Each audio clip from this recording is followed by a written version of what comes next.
बिस्मिल्लाहिर्रहमानिर्रहीम। अस्सलाम वालेकुम। हमारे चैनल में खुश आमदीद।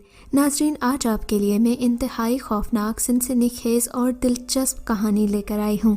लेकिन कहानी शुरू करने से पहले आपसे गुजारिश है कि अगर आप हमारे चैनल पर नए हैं तो हमारे चैनल को ज़रूर सब्सक्राइब कीजिए ताकि आपको हमारी वीडियोस सबसे पहले मिलें। ये शाम का वक्त था। आसमान बिल्कुल साफ था। परिंदे अपने घोंसलों की जानिब महवे परवाज थे। हर सू सब्जा ही सब्जा फैला हुआ था। सूरज गुरूब होने में कुछ ही वक्त था, लेकिन तारे अभी से नमूदार होना शुरू हो गए थे और मगरिब की अजानें होने में बस कुछ समातों का फर्क था कि जाहिदा बेगम ने आसमान सर पर उठा लिया। उनके शोर की आवाज़ें अड़ोस पड़ोस तक जा रही थीं। अरे लड़कियों, इसके बाद कब जाओगी? चश्मे से पानी नहीं लाना क्या? अब मेरी इन बूढ़ी हड्डियों में इतनी ताकत नहीं रही कि तुम्हारे लिए इतनी दूर पहाड़ी के नीचे चश्मे से पानी भर लाऊं। तुम लोगों को इतना एहसास है कि घर में कितना पानी इस्तेमाल होता है? जाहिदा बेगम के शोर की आवाज़ सुनकर हादिया और नरमीन ने सहन में लगे लकड़ी के तख्ते पर पड़े मट्टी के घड़े उठाए, कपड़े के बने छोटे से कड़े लिए और चश्मे की तरफ चल दी। ये जाहिदा बेगम का तकरीबन रोज़ का मामूल था। हर रोज़ शाम होते ही अपनी बहुओं को सवेरे काम ख़त्म करने का कहती। जाहिदा बेगम के घर से 2 किलोमीटर दूर पहाड़ी के दामन में एक बड़ा चश्मा वाक़ था जो काले पत्थरों की ओट में छुपा हुआ था। पहाड़ी की ओट में छुपे इस मीठे चश्मे से गांव की तकरीबन सारी लड़कियां पानी भर कर ले जाती थीं, लेकिन ज़्यादातर बूढ़े लोगों की तरफ से मशहूर था कि मगरिब के बाद इस चश्मे पर जाना हरगिज़ मुनासिब नहीं है। मगर नई नस्ल की नौजवान लड़कियों को इस बात की कोई परवाह नहीं थी। वो जब दिल करता मुंह उठाए घड़ा लेकर चश्मे पर पहुंच जाती। कोई लड़की भी इस बात की तायद नहीं करती थी, लेकिन शायद कि हर बार वहां से बच निकलना किसी भी तरह से खतरे से खाली नहीं था और इंसान को ना चाहते हुए भी अपनी गलती की सजा तो भुगतना ही होती है। जाहिदा बेगम की छोटी बहू नरमीन, जो इंतहाई खूबसूरत थी, जिसके हुस्न को सारा गांव रश्क की नज़र से देखता था। नरमीन के वालिदैन ने उसकी इतनी अच्छी तरबियत तो नहीं की थी, लेकिन नज़ाकत शायद उसके मिजाज का हिस्सा थी।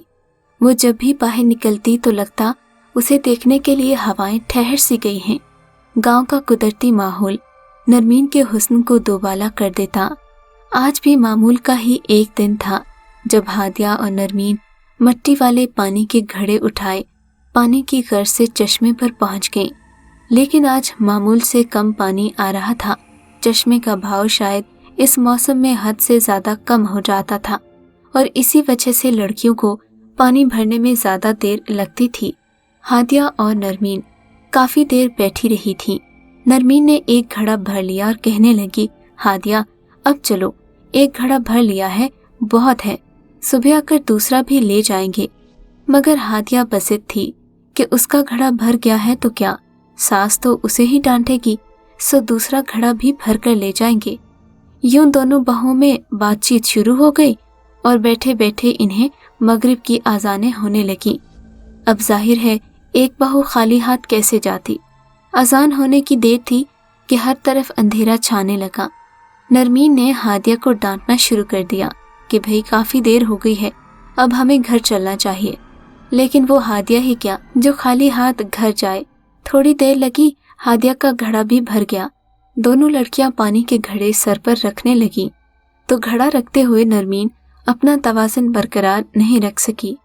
उसका पांव यकदम फिसला और वो लड़खड़ाती हुई नीचे जा गिरी और जाते जाते जाकर खाई में लगी। ये देखकर हादिया ने जोरों शोर से चिल्लाना शुरू कर दिया, क्योंकि आज तक कोई भी इस खाई में गिरा जिंदा नहीं बच सका था। ये खाई बड़ी ही खतरनाक थी। अगर कोई बच भी जाता तो जख्मी होने के बाइस दोबारा चलने फिरने के काबिल नहीं रहता था। खाई के इर्द गिर्द कांटों की भरमार थी और इसमें से अजीब सी बदबू आती रहती थी। इलाके के बड़े मुअज़्ज़िज़ीन का बहुत पहले से ही ख्याल था कि बहुत जल्द इस खाई को पुर कर देंगे, लेकिन अक्सर एक दूसरे पर जिम्मेदारी आयद करते करते ये वक्त भी निकल गया और ये खाई काफ़ी पुरानी हो गई और आज नरमीन भी इसी का हिस्सा बन गई। ये देखकर हादिया तो बहुत परेशान हो गई थी। उसका दिल बुरी तरह धड़क रहा था कि आज शायद उसकी भाभी की लाश ही घर जाएगी। लेकिन यकायक उसे महसूस हुआ कि अचानक तेज हवा चली और किसी अनजानी ताकत ने नरमीन को खाई से बाहर लाकर फेंक दिया हो। मगर ये महज एक ख्याल नहीं था। नरमीन वाकई जिंदा सलामत हादिया के सामने खड़ी थी। ये देखकर हादिया को बहुत हैरत हुई कि नरमीन को खाई में गिरने के बावजूद भी जरा सी भी चोट नहीं आई थी। हैरत से बोली, नरमीन तुम ठीक तो हो? नरमीन उल्टा मुस्कुराने लगी। हाँ मैं तो ठीक हूँ, मुझे तो कुछ भी नहीं हुआ। एहसास तक नहीं हुआ कि मैं इस गहरी खाई में गिरी थी। उसके मुस्कुराने पर हादिया को बहुत हैरत हुई। फिर दोनों ने एक दूसरे की तरफ देखा और पानी का एक खाली और एक भरा घड़ा लिए दोनों घर की तरफ चल पड़ी। क्योंकि नरमीन का घड़ा उसके लड़खड़ाने की वजह से गिर चुका था। घर पहुंचते ही जाहिदा बेगम ने शोर मचा दिया। है लड़कियों, इतनी देर क्यों लगा दी? कहाँ चली गई थी? अभी तक सारा काम बाकी है और तुम दोनों ने सिर्फ पानी का एक घड़ा ही भरा है। तभी हादिया ने जाहिदा बेगम को बताया कि दरअसल नरमीन खाई में गिर गई थी। और ये बात सुनते ही जाहिदा मजीद आग बगोला हो गई। अरे कमबख्त, कहाँ गिर गई थी तू? गिरी होती तो ये हाल होता? खराश तक नहीं आई और कहती हो कि नरमीन गिर गई थी, और खाई भी वो जहाँ से आज तक कोई जिंदा वापस नहीं आया। अच्छी तरह जानती हूँ मैं, तुम लोगों को मुझसे झूठ बोलने की आदत पड़ गई है। मगर फिर अचानक ही उनके चेहरे के तासुरात बदलने लगे जब इन्होंने ये देखा कि नरमीन के पानी का घड़ा भरा हुआ था। जाहिदा बेगम ने नरमीन को सर पर चीत लगाकर बोली, लड़कियों मुझे बेवकूफ बनाना बंद करो, मुझसे मजाक न किया करो तुम दोनों। ये कोई उम्र है मजाक करने वाली? जाओ जल्दी से बाकी काम भी खत्म करो। मगर ये तो नरमीन को भी समझ न आई कि वो तो चश्मे से घड़ा खाली लेकर आई थी, मगर फिर इसमें पानी कैसे भर गया। काफी देर वो इस बात पर हैरत ज़दा रही, क्योंकि रास्ता भर वो खाली घड़ा लेकर आई थी। हादिया भी उसे कोस रही थी। खैर उसके बाद तो जैसे ये मामूल बन गया, नरमीन चश्मे पर जाती या ना जाती, उसका घड़ा अक्सर पानी से भरा रहता। और अब तो हादिया समेत गांव की बहुत सी लड़कियों ने ये बात महसूस करना शुरू कर दी थी कि जब से नरमीन खाई में गिरी थी तब से उसके चलने की रफ्तार हद से ज़्यादा तेज हो गई थी, और नरमीन अक्सर अनजाने में किसी से बातें किया करती, जबकि लड़कियों के होते हुए वो मामूल से ज़्यादा खामोश और खोई खोई सी रहती। किसी को नहीं पता था कि नरमीन हर वक्त किस सोच में गुम रहती है। फिर आखिर एक दिन ये राज भी फाश हो गया। जब भी नरमीन की सास जाहिदा बेगम किसी को भी पानी चश्मे से भरने का कहती तो नरमीन सबसे पहले घड़ा लेकर तैयार हो जाती, लेकिन इस बात की तरफ किसी का ध्यान नहीं था। और फिर जब नरमीन का चश्मे पर जाना मामूल से बढ़ गया तो गांव की लड़कियां महसूस करने लगीं कि नरमीन कुछ ज़्यादा ही चश्मे पर जाना पसंद करती है। उन्हें ये शक गुजरने लगा कि वो चश्मे पर किसी से मिलने जाती है, और फिर उन्होंने ये तसल्ली भी करके देख ली। अक्सर औरतें नरमीन की टोह में लगी रहती थीं, लेकिन जब भी औरतें नरमीन के पीछे जाती तो देखती कि चश्मे पर नरमीन के सिवा कोई भी ना होता। गांव में ये बातें कब किसी से छुपी रहती हैं। गांव के कुछ मनचलों को नरमीन के चश्मे पर जाने की खबर हो गई तो ये लोग नरमीन के ताक़ुब में रहने लगे। इनमें से बाकी दो को तो हिम्मत ना हुई कि वो नरमीन से बात कर सके, लेकिन एक मनचला जिसका नाम साकिब था और ये काफी मजबूत असाब का मालिक था, एक दिन नरमीन पानी लेने के लिए अकेली चश्मे पर जा रही थी। साकिब जो कि शादी से पहले भी उसका दीवाना था, अब मौके की तलाश में था। नरमीन के पीछे पीछे चश्मे पर पहुंच गया। नरमीन ने पानी का घड़ा भरना शुरू किया और ये घड़ा बाकी लड़कियों की निस्बत हमेशा जल्दी भर जाता था, लेकिन अभी चश्मे के आसपास कोई मौजूद नहीं था। नरमीन अकेली ही यहाँ बैठी किसी गहरी सोच में गुम थी। उसकी निगाहें खलाओं में घूर रही थीं कि अचानक उसे अपने पीछे किसी के खड़े होने का एहसास हुआ। उसने पीछे मुड़कर देखा तो ये साकिब खड़ा था। इसके चेहरे पर हमेशा की तरह खबासत टपक रही थी। नरमीन को उससे डर लगने लगा। चश्मे पर और कोई भी नहीं था, वो अकेली थी। तभी साकिब ने आगे बढ़कर नरमीन का हाथ थामने की कोशिश की। साकिब का ऐसा करना था कि अचानक किसी ने जोरदार थप्पड़ उसके मुंह पर दे मारा और तड़ाक की एक आवाज आई।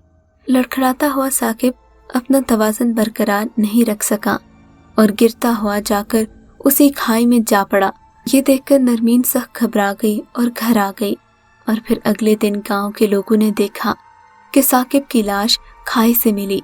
इस वाक़े के बाद पूरे गांव में नरमीन की दहशत फैल गई थी, क्योंकि गांव के लड़के लड़कियां अब नरमीन से डरना शुरू हो गए कि नरमीन पर किसी जिन का साया है। जब ये बात जाहिदा बेगम को पता चली तो वो सचमुच परेशान हो गई। गो के अगरचे नरमीन और उसके बेटे में काफी फासला था, लेकिन 2 साल बाद उनकी रुखसती होनी थी। वो नहीं चाहती थी कि उसके बेटे का घर आबाद होने से पहले ही उजड़ जाए। सो एक दिन जाहिदा बेगम के शौहर रशीद साहिब ने गांव के मौलवी साहिब को जुमे की नमाज के बाद इस वाक़े के बारे में बताया कि मेरी बहू के साथ जिन्नात का मामला है। जिस पर गांव के मौलवी साहिब ने बताया कि वो हर जमेरात को कुछ ऐसे मरीजों को ज़रूर देखते हैं। आप भी अगली जमेरात को नरमीन को लेकर मेरे पास आ जाएं। अगली जमेरात नरमीन के ससुर रशीद साहिब नरमीन को लेकर मौलवी साहिब के हुजरे में पहुंच गए। मौलवी साहिब ने रशीद साहिब को हुजरे के बाहर इंतजार करने का कहा। कुछ देर के बाद मौलवी साहिब ने हुजरे के तहखाने का दरवाज़ा खोला और बोले, रशीद साहिब आप बाहर रुकें, और नरमीन से कहा कि बेटा आप वज़ू करके अंदर आ जाओ। नरमीन ने वज़ू बनाया और तहखाने में आ गई। रशीद साहिब दरवाजे के बाहर नरमीन का इंतज़ार करने लगे। मौलवी साहिब ने नरमीन के गिर्द सुर्ख दायरा लगाया और कुछ पढ़ने लगे। कुछ देर ही गुजरी थी कि नरमीन से किसी मर्द के चीखने की आवाज़ें आना शुरू हो गईं। रशीद साहिब भी हैरान थे कि आखिर इसकी वजह क्या है। मौलवी साहिब गिरफ्तार आवाज़ में कहने लगे, कौन है तू और क्यों तंग कर रहा है इसे? तभी नरमीन के अंदर से एक मर्दाना आवाज़ आई, मैं नरमीन को पसंद करता हूँ, अच्छी लगती है ये मुझे, इसे छोड़कर मैं कहीं नहीं जाऊँगा, तुमने जो करना है कर लो। बस फिर ये सुनने की देर थी कि मौलवी साहिब को जलाल आ गया। इन्होंने नरमीन को बालू से पकड़ा और इसे घुमाना शुरू कर दिया, यहाँ तक कि नरमीन बेचारी बेहोश हो गई और ज़मीन पर गिर गई। नरमीन के बेहोश होने पर मौलवी साहिब ने रशीद साहिब को अंदर बुलाया, कागज़ पर उन्हें एक दुआ लिख कर दी और कहा कि ये दुआ पानी पर पढ़कर फूंक मारे और कुछ पानी के छींटे नरमीन के पानी वाले घड़े पर छिड़क दें, बाकी नरमीन को पिला दें। ये अमल 7 दिन बिला नागा जारी रखें। मौलवी साहिब ने फिर अपनी पुरानी सी अलमारी से एक किताब निकाली, उसमें से एक जड़ी भी निकाली। एक पुरानी किताब से कुछ सतरें लिखीं और जड़ी को कागज़ में लपेटकर रशीद साहिब के हवाले किया और बोले, ये तावीज़ आप नरमीन के तकिए के नीचे रख दें और ख्याल रखें कि ये वहाँ से गायब ना हो। इसके बाद नरमीन के दिन मामूल के मुताबिक गुजरने लगे थे कि एक दिन अचानक ही नरमीन ने शोर मचाना शुरू कर दिया। बड़ी मुश्किल से नरमीन को हादिया और जाहिदा बेगम ने कमरे में बंद कर दिया। थोड़ी देर के बाद रशीद साहिब घर आ गए। इनके आने की देर थी कि नरमीन ने फौरन तकिए के नीचे रखे हुए तावीज़ को ढूंढना शुरू कर दिया, लेकिन वो तावीज़ गायब था। नरमीन जो हद से ज़्यादा ताकतवर हो चुकी थी, अब किसी के काबू में न आ रही थी। तावीज़ के गुम होते ही उसने अपने कमरे का दरवाज़ा पीटना शुरू कर दिया, यहाँ तक कि दरवाज़ा पीटते पीटते वो बेहाल हो गई। फिर अचानक न जाने क्या हुआ कि दरवाज़ा टूट गया। दरवाज़ा खुलते ही हादिया बेगम और जाहिदा बेगम के लाख रोकने के बावजूद वो चश्मे की तरफ भाग गई। इससे पहले कि रशीद साहिब कुछ करते, नरमीन चश्मे पर पहुंच गई थी और फिर गांव की सभी लड़कियों ने देखा कि नरमीन खतरनाक अंदाज में खाई की तरफ बढ़ रही थी। रशीद साहिब और गांव के बाकी लोगों ने बहुत कोशिश की कि नरमीन को खाई में गिरने से रोक सकें, लेकिन उसने वहां पहुंचते ही खाई में छलांग लगा दी।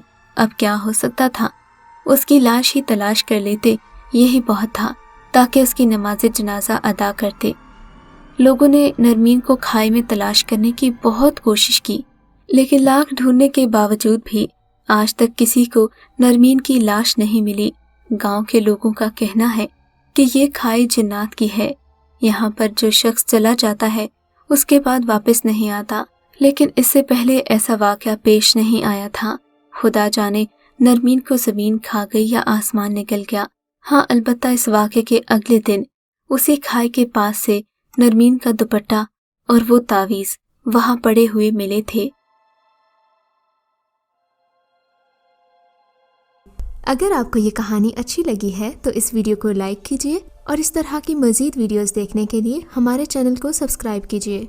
और हाँ, अगर आपकी किसी दोस्त, रिश्तेदार या बहन के साथ खुदा न करे ऐसा कोई वाकया पेश आया है तो हमें कमेंट सेक्शन में उसके बारे में ज़रूर बताइए।